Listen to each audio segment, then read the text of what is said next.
Hello, Profit Hackers. I'm Jeremy Lott, the Chief Visionary for Foundation Accounting and Consulting. I owned a construction company for about 15 years before making a change to accounting because my accountants sucked. My goals are to simplify accounting for construction company owners, fuel your profits, level up your cash flow, and help you grow in a financially responsible way. So let's go.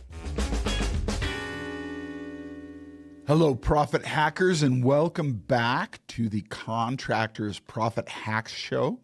I am Jeremy with Foundation Accounting and Consulting, and we are going to finish up our series talking about the best way to bid or estimate a job, right? So we've covered three steps of the four. We have talked about bidding a process. We've talked about figuring out our costs for each step of the process. We have talked about our markup. And then today, what we're going to talk about is comparing to market. Okay? So, quick story here. Fitting in is very important for young kids, right? Everybody wants to feel like they fit in. Nobody wants to feel like the outcast. Well, our neighborhood, for whatever reason, the popular thing to do was to go catch grasshoppers and keep them all in a bottle or a bucket, right? And one of the old 1 gallon ice cream buckets that my parents' generation never threw away. So we always had in bulk, right? And used them for everything. So we had tons of those. Anyway, you poke some holes in the top and put all your grasshoppers in there. Well, the next thing that we did was a little bizarre to me now that I look back on it, but we had a lot of fun doing it. We would then take the grasshoppers out and we'd make a whole bunch of mud. We'd get some dirt really wet somewhere.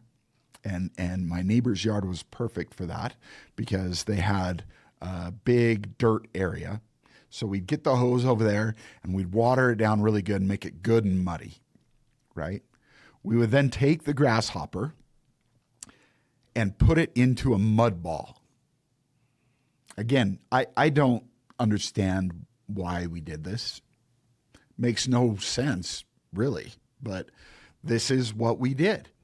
So we would put those grasshoppers into those mud balls, and then we'd set them out on a big piece of plywood and let them dry. So we ended up with these dirt clods with grasshoppers in the center, right? And we'd have dozens of them. There were a lot of grasshoppers around my house when I was growing up. We had a lot of fields, right? And a lot of farmland and that kind of stuff. So lots of grasshoppers. Anyway, so we'd have all these dirt clods and we'd dry them all out. Then we would all get together when they were dry and we would throw dirt clods at each other. Grasshopper dirt clods. Again, doesn't make much sense. I'm not sure why we did it, but that is what we did, and we had a lot of fun doing it. And again, the reason that I think everybody did it is because one of the kids in the neighborhood came up with this crazy idea, and everybody else wanted to pay special attention to what all the other kids were doing. And everybody else was making these grasshopper dirt clods and having the dirt clod fights, right? So we do stupid things as kids. That was one of the stupid things that I did. But I bring that story up because I want to compare it back to our fourth step, which is comparing to the market, right? As a business owner, it is crucial to pay attention to your competition and what's going on in the market for your industry. You have to pay attention, right? Now, different from the example I gave you earlier of little kids wanting to fit in, and so they all do the same thing. You don't have to do what everybody else in the industry is doing, but you have to know how you fit into the market, where you fit into the market, and what obstacles you're going to face when you are selling your services at the price that you are offering to the customer, right? So, what we want to do at the very end of all this, we started this whole conversation out talking a little bit about bidding per unit, right? Per square foot, per yard, per linear foot, per device, whatever, per fixture. We started off talking a little bit about that, right? And we talked about how that's not an accurate way to bid. It's not going to help us know our costs. You do not know what your profit margin is that way, and so on and so forth. Anyway, but what we want to do is, since most of our industry, most of your competition is going to be bidding per unit, what we want is we want to be able to know where we fit in compared to the pricing of other people, right?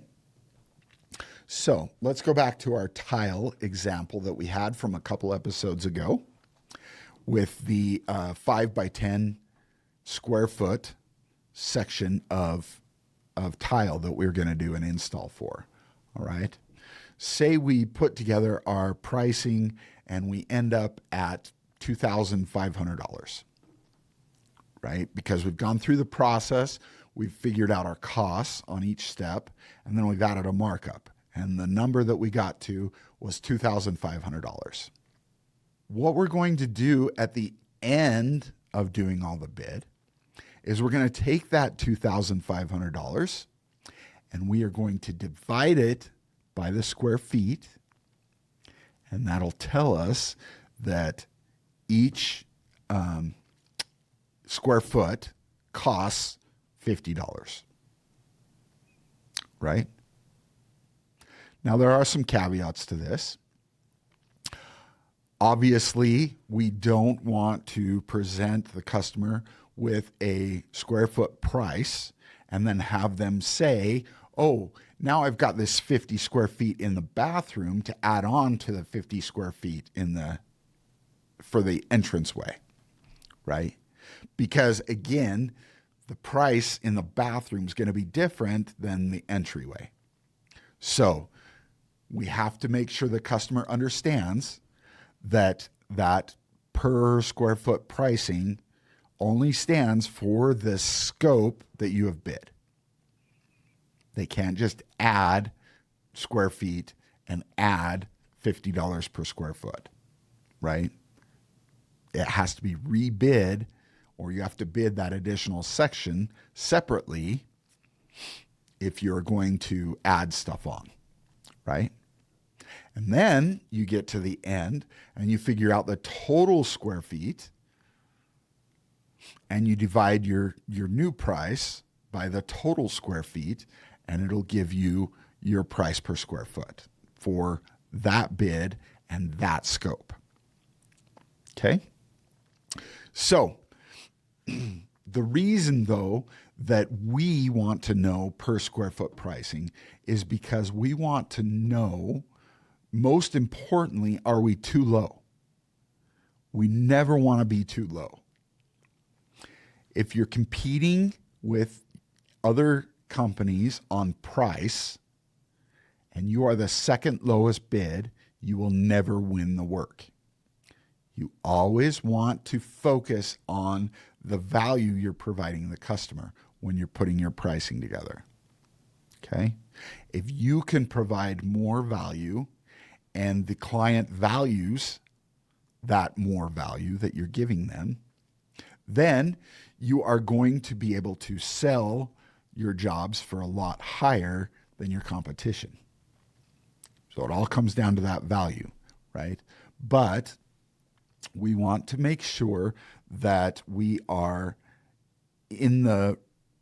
where we want to be in the market with our per unit pricing, right?